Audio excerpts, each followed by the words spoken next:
Louvado, glorificado e adorado seja o nosso Deus fiel, nosso Pai amantíssimo, eterno, todo-poderoso, infinito, único, e seu Filho unigênito, Senhor Jesus Cristo de Nazaré, nosso Senhor e Salvador nosso, que vive e reina na unidade do Espírito Santo, na glória eterna de Deus Pai Todo-Poderoso, para toda a eternidade. Amém, amém, amém. Meus irmãos, minhas irmãs, meus amigos, minhas amigas, todos, enfim, que acompanham nossos mais de 5.000 vídeos gravados na internet, no YouTube, acessando Jonas Varela 1, nosso site, agradecemos a sua audiência, o seu carinho, a sua atenção. E nós, hoje, nós faremos a leitura da introdução ao primeiro livro de Isaías, ao primeiro Isaías, capítulo 1, do capítulo 1 ao capítulo 39. Primeiro livro de Isaías. E nós estamos contando Isaías como um só livro, 29, né? São 3, né? Primeiro, segundo e terceiro aqui, segundo aqui. Mas vamos aqui devagarinho. Então, vamos aqui. Introdução ao primeiro Isaías, capítulo 1 a 39. Não é fácil ler Isaías, capítulo 1 ao 39. Capítulo 1 ao capítulo 39. Na ordem atual do livro, principalmente se quisermos situar os oráculos do profeta dentro do contexto histórico em que foram proclamados, os vários redatores não obedeceram à ordem cronológica da atividade do profeta, mas agruparam seus oráculos com base em outros critérios nem sempre fáceis de perceber. Além disso, vamos encontrar trechos elaborados no exílio ou pós-exílio e que os redatores foram inserindo com a preocupação de atualizar a mensagem de Isaías. Para facilitar a leitura contextualizada do profeta, apresentamos uma cronologia da atividade de Isaías, tentando estabelecer quais oráculos pertencem a cada período de sua atividade. Primeiro período, durante o reinado de Joatão, 740 a 734, 740 a 734 a.C. O fato internacional mais relevante na história do Oriente Médio no século VIII é o reaparecimento,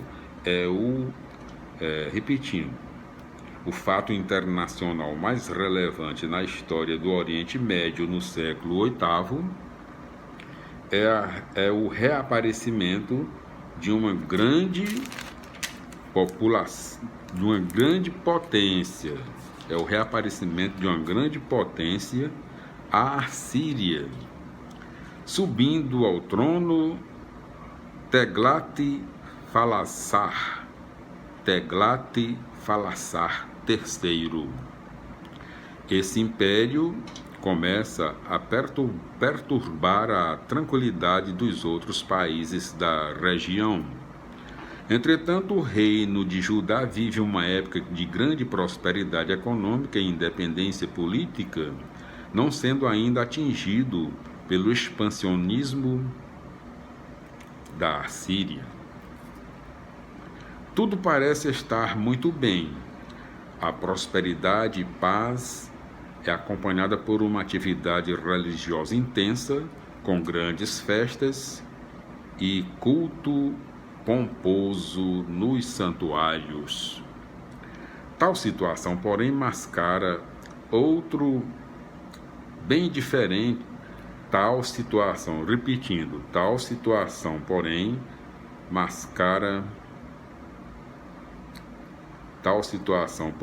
mascara outra bem diferente na ordem social. Injustiças, arbitrariedades dos juízes, corrupção das autoridades, cobiça dos grandes proprietários, opressão dos governantes. No fim do reinado de Joatão, a situação interna injusta é agravada por outra externa. a Assíria começa a pressionar Israel e Judá para serem seus vassalos. É dentro desse contexto que podemos ler Isaías 1-5, menos alguns oráculos que foram acrescentados por redatores de época posterior. Oráculos do primeiro período: 1:10-20, 1:21-26, 2:6-21, 3:1-15, 3:16, 4:1, 5:1-7, 5:8-25, 5:26-30. Pertence também ao fim do reinado de Joatão, 10:1-4. Quando digo 10:1-4, é capítulo 10, versículos 1-4, né? É para não atrapalhar, né? Segundo período, durante o reinado de Acaz, 734-727. Para entender a atividade de Isaías, aqui tem 734-727, não tem antes de Cristo escrito aqui, mas é 734-727 antes de Cristo. Para atender à atividade de Isaías nessa época, é importante conhecer algo sobre a chamada Guerra Sírio-Efraimita. Trata-se de uma coalização entre o reino de Arã.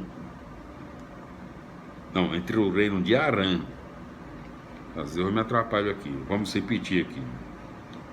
Olha, trata-se de uma coalização entre o reino de Arã, também chamado Síria, cuja capital é Damasco, e o reino de Israel, também denominado Efraim, com a capital em Samaria. O rei Rasson de Arã e o rei de Israel, Faceia, filho de Romelias. O Faceia é filho de Romelias, o rei de Israel, né? Se unem para enfrentar o avanço da Assíria, recusando o seu domínio. Espero que vocês estejam entendendo bem direitinho, né? Joatão, rei de Judá, convida para participar da coalizão. Repetindo, Joatão, rei de Judá, convidado para participar da coalização. Mantém atitude neutra, considerada perigosa pelos outros dois. Quando morre Joatão, o seu filho Acaz sobe ao trono. Mantém a mesma reserva, mas é pressionado a decidir-se, inclusive ameaçado de perder o trono e ser substituído por um aliado dos Sírio-Efraimitas. Teimoso, Acaz está a ponto de ceder às pressões de Rasson e Faceia, ou pedir proteção à Assíria contra os dois. É nessa conjuntura internacional que o profeta Isaías começa de novo a sua atividade. Oráculos do segundo período. Capítulo 7, versículos 1-17. Capítulo 7, versículos 18-25. Capítulo 8, versículo 1-4. Capítulo 8, versículos 5-8. Capítulo 8, versículos 9-10. Capítulo 8, versículos 11-15. capítulo 8, versículos 16 a 20, versículo 9, capítulo 7 a 20, e versículo 17, capítulo 1 a 11, capítulos 1 a 11. Entenda-se capítulos 1 a 11. Terceiro período, durante a minoridade de Ezequias, 727 a 715, né? Antes de Cristo, né? Quando Acaz morre, o seu filho, herdeiro do trono, tem apenas 5 anos. Um regente se encarrega do governo até que o pequeno rei atinja a maioridade. Morre também Teglat-Palassar III, rei da Assíria, e seu sucessor é Salmanassar V. A coalizão entre os reinos de Judá e Arã é destruída pelos assírios, que colocam sua força militar para conquistar a região da Palestina. Oráculos do terceiro período. Capítulo 14, versículo 28 a 32. Capítulo 18, versículos 1 a 7. Capítulo 20, versículos 1 a 6. Capítulo 28, versículos 1 a 4. Capítulo 28, versículos 7 a 13, capítulo 28, versículos 14 a 22, capítulo 30, versículos 8 a 17. Quarto período, durante a maioridade do rei Ezequias, 714 a 698 a.C. Durante 20 anos, o reino de Judá vive pagando tributo à Assíria. Em 714 a.C., aos 18 anos, Ezequias começa a reinar efetivamente.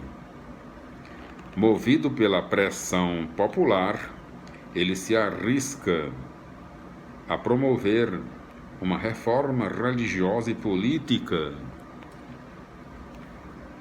mesmo tendo que desagradar a Síria. Outras potências, Egito e Babilônia, estão interessadas nessa reforma e oferecem auxílio. No entanto, a Síria não está disposta a perder as posições conquistadas e ameaça invadir o território judaico. Ezequias continua pagando tributo até 705 a.C. Uma nova tentativa de Judá para escapar do domínio assírio leva o imperador Senaqueribe, repetindo, uma nova tentativa de Judá para escapar do domínio assírio leva o imperador Senaqueribe a ser mais rigoroso. Com o seu exército, invade o reino de Judá e conquista cidades e mais cidades, até cercar Jerusalém. A ajuda do Egito não serviu para nada e a capital só não caiu em mãos do inimigo por causa de um acontecimento que fez o exército assírio se retirar. Oráculos do quarto período, capítulo 1, versículos 4 a 9, capítulo 10, versículos 5 a 16, capítulo 10, versículos 27b a 34, capítulo 14, versículos 24 a 27, capítulo 28, versículos 23 a 29, capítulo 29, versículos... capítulo 29, capítulo 30, versículos 1 a 7, capítulo 30, versículos 27 a 33, capítulo 31, versículos 1 a 9, capítulo 32, versículos 1 a 8, e capítulo 32, versículos 9 a 14, e capítulo 33. Olha aí, tem capítulo total aqui, todos os versículos, o capítulo 29 e o capítulo 33. Total. Bom, então, meus irmãos, minhas irmãs, nós concluímos hoje no nosso vídeo a leitura da introdução ao primeiro Isaías, né? Retrata aí, os capítulos, dos capítulos 1 ao capítulo 39. Primeiro Isaías. Agradecemos sua atenção, seu carinho, sua audiência. Receba um cordial abraço, seu amigo sempre João Nazaré, e até os nossos próximos encontros. Se Deus quiser, glória a Deus. Aleluia. Paz do Senhor. Amém. Felicidades.